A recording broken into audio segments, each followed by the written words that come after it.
Bon alors qu'est-ce qu'on va faire pour cet épisode? J'ai pas trop d'idées là. RTL, Dans la nuit des temps, les grosses têtes de Philippe Bouvard. jusqu'à 5 heures. De Mademoiselle Grabignol. Ah bah oui tiens, bonne idée ça. On va faire une FAQ, la foire aux questions pour les 1000 abonnés.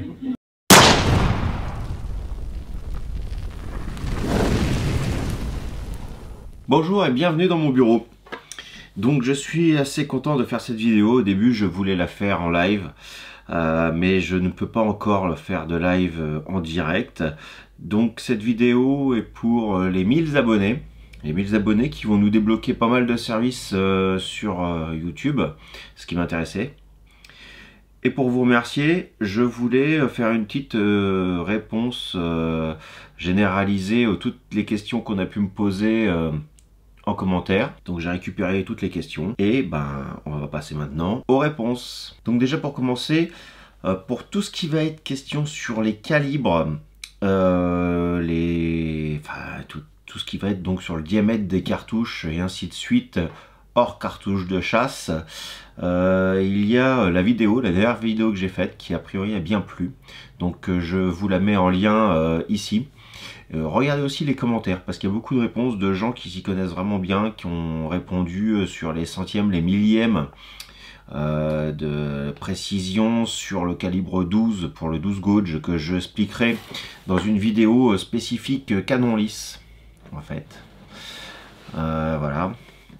Si, autre petite chose, j'ai reçu, on me parle beaucoup de mes GoBox en fait. Alors les GoBox, pour ceux qui ne savent pas, ça va être des sortes de petites valises prêtes à partir, avec une alimentation électrique, avec des caméras pour les cibles quand on va faire du tir, ou alors avec de la radio. Donc j'ai reçu les deux petits Baofeng qui vont aller avec les antennes et le poste fixe que je vais mettre dans le GoBox, en plus d'un autre poste fixe. Vous verrez tout ça, encore une autre petite antenne. Bref, je voulais vous montrer ça et vous dire que ça avance pas encore, mais j'approvisionne, on va dire, petit à petit les choses. Parce que ça coûte quand même un peu de sous. Et donc j'y vais gentiment. On va pouvoir maintenant commencer les pourquoi. Je suis habitué chez des nièces, hein, donc le pourquoi du pourquoi ça, je suis expert. C'est pas dans l'ordre de ce que j'ai reçu, hein, mais on va dire que c'est dans un certain ordre. Moi j'ai pris un papier, j'ai noté vos questions au fur et à mesure, et là je le donne comme ça. Donc une question de mars 2403, plus de détails sur le 12. Alors, le calibre 12, donc, je ne vais pas donner plus de détails dans cette FAQ, désolé ceux qui viennent que pour ça. Je vais faire carrément une vidéo spécifique sur ce calibre, enfin pas que le 12 d'ailleurs, mais sur les calibres lisses. Et je suis en train de me documenter pour avoir le maximum d'informations, pas seulement pour les calibres, mais aussi les usages des différents plombs. Je vous la mettrai en lien dès qu'elle sera faite. Je veux avoir une question bien remplie. Je vais me renseigner aussi auprès de chasseurs. Tactical Frenchy. Où as-tu trouvé les balles traçantes en calibre 12? Alors les balles traçantes en calibre 12, c'était des fonds de stock. Parce que je crois que c'est plus approvisionné en France, voire limite interdit. Donc c'est vraiment que des fonds de... J'en ai acheté il y a pas plus tard que la fin de l'année dernière, là, en 2019.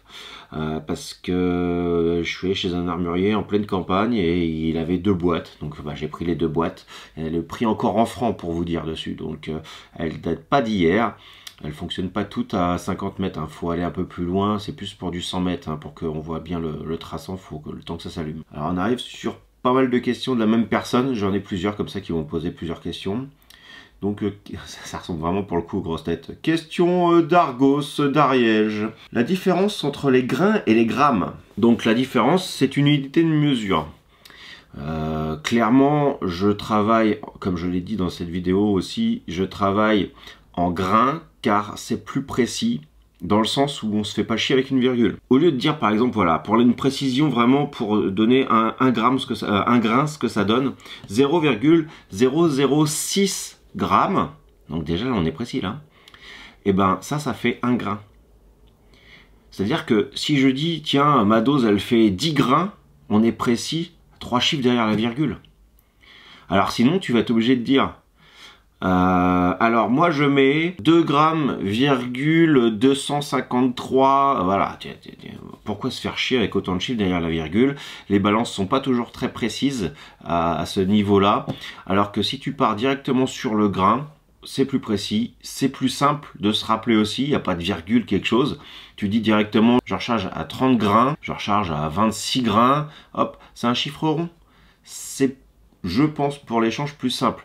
Sans compter que dans les livres, là c'est un livre américain, tout sur le rechargement depuis que l'on note, depuis que c'est noté quoi, qu'il y ait des tables de rechargement. Alors il y a toutes les explications, c'est fait par Richard Lee, et on a vraiment énormément d'informations. On a les poudres, quelques poudres européennes dedans, on a les poudres américaines, et tout ça bien sûr, on n'a pas un seul gramme là-dedans, on n'a que des grains. Donc ça va nous permettre d'être ouvert sur le monde en parlant en grains. Et en plus, entre rechargeurs, quand on commence à être un peu expérimenté, on parle en grains. Je vous conseillerais de partir directement à parler en grains pour pas mélanger. Et même moi, ça m'arrive de dire grain, gramme, alors que je parle toujours en grains. Donc je précise, je me rattrape et je dis toujours grain. Je parle en grains. Les balles, elles sont données en grains. Toujours. Jamais en grammes.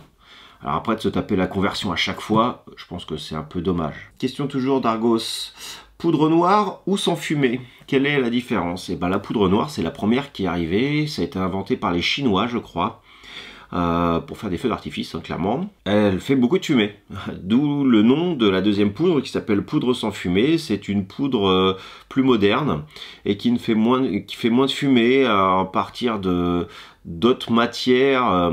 Celle-là, on va difficilement pouvoir la refaire, alors que la poudre noire, on va pouvoir la faire assez facilement. C'est une question qui va arriver d'ailleurs. Mais voilà la grosse différence. La poudre noire, on s'en sert surtout dans les armes anciennes à rechargement par le canon. Mais on a quelques cartouches, le 45 Long Colt par exemple, et encore quelques autres, qui sont rechargées, donc cartouches métalliques, mais qui sont rechargées à la poudre noire. Alors ça va être ça un peu le gros changement, le gros palier dans l'armement. C'est avant la cartouche métallique, c'est-à-dire une chose qui renferme la poudre. Avant, il fallait charger tout par l'avant, par le canon. On mettait la poudre, on bourrait la poudre, on mettait l'ogive ou ce qu'on appelle aussi la balle. On bourrait tout ça et on percutait une amorce qui était à l'extérieur de l'arme. Ou chose plus intéressante pour nous, on avait un silex qui venait faire une étincelle, qui venait enflammer de la poudre, qui elle venait aussi enflammer la poudre qui était à l'intérieur.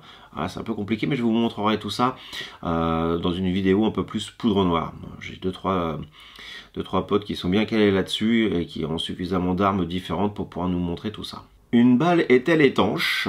Alors je pense que là il y a un abus de langage. Argos s'appelle une balle, je pense une cartouche, parce qu'une balle en elle-même, comme on peut le voir, celle-ci c'est une... Voilà, il y a juste un truc. Elle est étanche. Par contre, une cartouche n'est pas étanche. C'est ce que j'explique dans cette vidéo où je parle de sous-vide. Je m'en suis rendu compte comme ça. Alors, les cartouches de l'armée ont une tendance à être, elles, plus étanches parce que là, au niveau de l'amorce, il va y avoir un vernis. Et ici aussi. Et c'est justement pour les rendre étanches. Peut-on tirer les cartouches dans l'eau? Oui, on peut les tirer dans l'eau. Parce que, mis à part, et encore, j'ai envie de dire, normalement, on peut les tirer dans l'eau. Parce qu'elles sont quand même suffisamment étanches. Après, plus on va descendre en profondeur, plus il va y avoir de la pression et plus l'eau va rentrer rapidement dedans. Mais par exemple, les 22 long rifles, ne le faites pas. C'est-à-dire, clairement, une 22, c'est très mal serti. C'est pas fiable hein, comme cartouche. Vous la prenez, vous la mettez dans l'eau 1 heure, vous la ressortez, vous la tirez, il y a de fortes chances que ce soit foireux. Mais normalement, vous pouvez la tirer parce que ce qu'il y a dans l'étui fait carburant et comburant en même temps. Donc, normalement, vous pouvez la tirer. Il y a eu pas mal d'essais. Hein. Si vous cherchez un peu sur Internet, on en voit pas mal qui tirent 9 mm assez facilement, 5,56 sans aucun problème non plus. Voilà. J'ai un chargeur de 308 autant, c'est-à-dire que c'est le calibre de l'armée. Donc en fait c'est du 7,62 autant. Là on voit, vous voyez la trace rouge, bah, c'est du vernis en fait pour le rendre étanche. Et ici, vu qu'elle est sertie en haut, cette balle là est étanche. Voilà. Donc, qu'est-ce qui nous pose encore comme autre question, le petit Argos? Non, c'est terminé.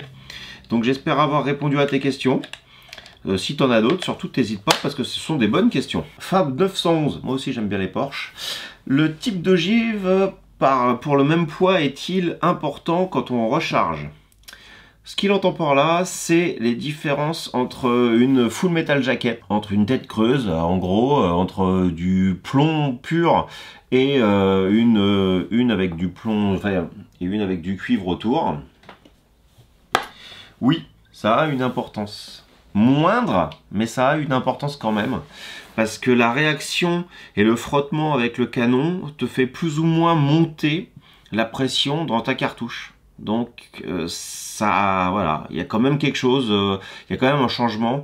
L'aérodynamique dans le canon et tout ça, c'est un peu, c'est moindre, hein. Pas comme si tu avais 20 grains d'écart, mais il y a quand même du changement. Si tu regardes dans les tables avec le même poids, mais pour des formes de balles différentes, on change la charge de poudre.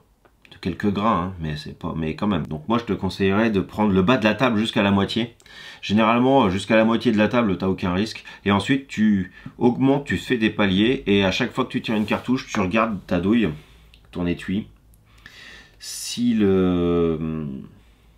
a pas de trace de surpression, une amorce qui bombe, enfin tu as plein de... Ça, on en parlera aussi des différents indices sur le rechargement par rapport aux étuis. Et est-ce que je peux faire une vidéo sur un sac d'évacuation? Alors c'est pas vraiment le sujet de la chaîne, je vais faire un petit peu de survivalisme aussi. Je pourrais en parler, je pourrais en faire un à un moment donné si je trouve ça pertinent par rapport à, je sais pas, quelque chose. Je ferai peut-être une association avec un autre youtubeur qui lui est plus sur cette partie-là, est plus légitime on va dire sur le sac d'évac. Pourquoi pas avec JCB ou avec Argos ou avec Vic ou avec qui veut, et surtout, parce qu'il y en a qui veulent pas. Mais voilà, pourquoi pas. Proposer à d'autres youtubeurs, si vous êtes sur leur chaîne, de faire pourquoi pas une vidéo avec moi, et puis moi je prendrai une partie peut-être armement s'il y a. Mais attention, faites pas n'importe quoi avec des armes quand même, hein. On sort pas s'il y a le feu à la maison avec un fusil à pompe dans son sac. Alors un message de Mouton Résilient, il a une chaîne YouTube je crois maintenant, il a une page Facebook, je vous invite à aller voir. Il nous dit tu es équipé comme un porte-avions. Alors bah je suis la réglementation française.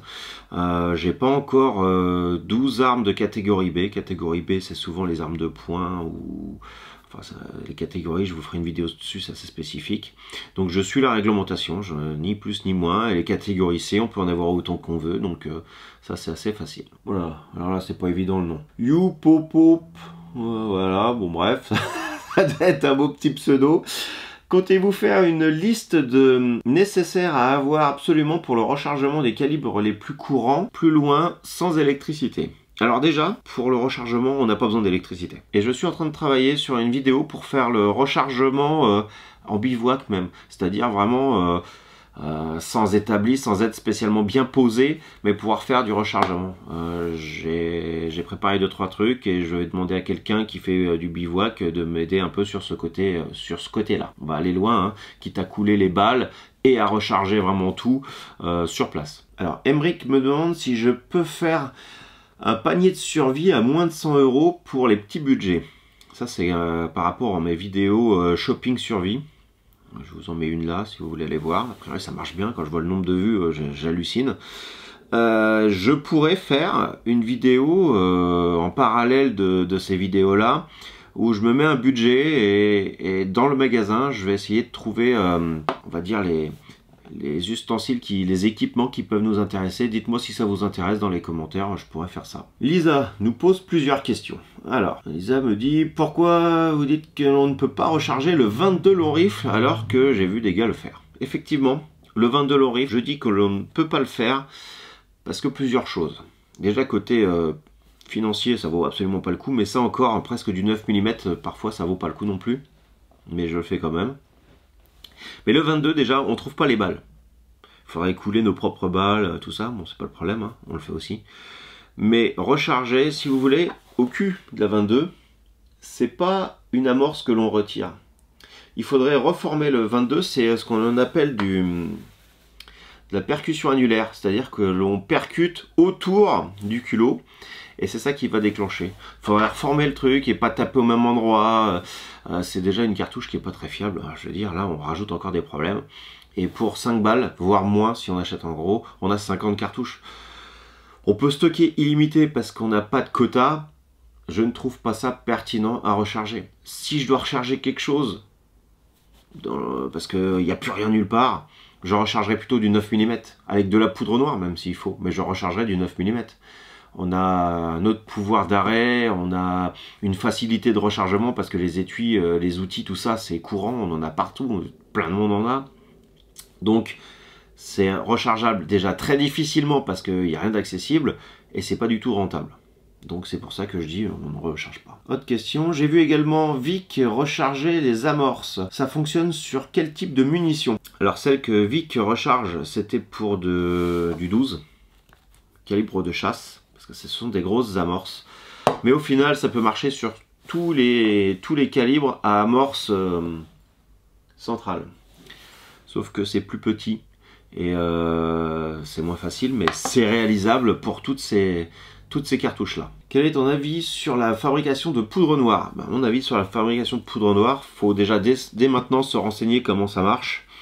Et avoir quelques éléments chez soi pour pouvoir le faire. Parce qu'on ne doit pas avoir trop de poudre chez nous, mais si on a des éléments pour fabriquer la poudre, ça c'est pas limité. Et la poudre noire, déjà pour les armes à poudre noire, bah, c'est ce qu'il faut. Et même pour les autres, on peut recharger aussi à la poudre noire, faut en mettre moins.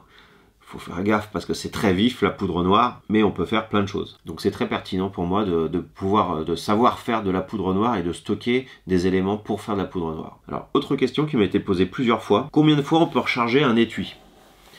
Un étui c'est ça, c'est ce que certains appellent une douille aussi. La douille en fait c'est par rapport à un certain diamètre. À partir de 20 mm, c'est-à-dire 2 cm, on appelle ça une douille. Voilà. Bon après, moi ça me dérange pas trop qu'on dise douille ou étui. Par contre si on appelle ça une balle, là ça me gêne un peu plus parce que ça c'est pas une balle, c'est une cartouche, alors que ça c'est une balle. Voilà, ça, parce qu'il y a autre chose qui a un nom, alors qu'une douille c'est qu'une douille et un étui c'est un étui. Ça n'a pas deux possibilités. Une balle et une balle, ça a deux possibilités, c'est surtout ça et c'est pas ça. Voilà, bref, petit aparté. Donc combien de fois on peut recharger? Ça c'est une très bonne question. J'ai ici une 44 Magnum que j'ai pas rechargé beaucoup, mais suivant les marques, ça varie un peu. Et voilà, alors, je ne sais pas si vous allez pouvoir bien voir, après lavage, parce que je l'ai déformé pour l'acheter, donc je l'ai remise en forme légèrement. Mais vous voyez là, on voit une petite fente noire comme ça, qui va jusqu'en haut. Et ben voilà ce que ça donne quand on a trop chargé. Et ben quand on voit une fissure avant de recharger, on la jette, clairement.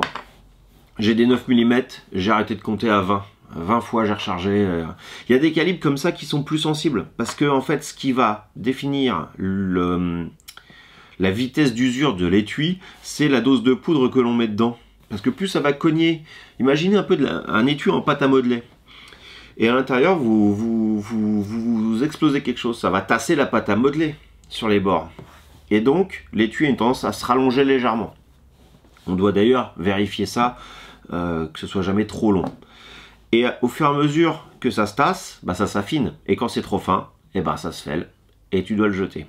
Donc ça c'est du 44 Magnum. Le 44 Magnum ça se fêle, ça c'est sûr. Le 9 mm, avec des doses convenables tout à fait standard, et même en plus P. Hein. Plus P ça veut dire une pression plus haute. Il n'y a pas de problème.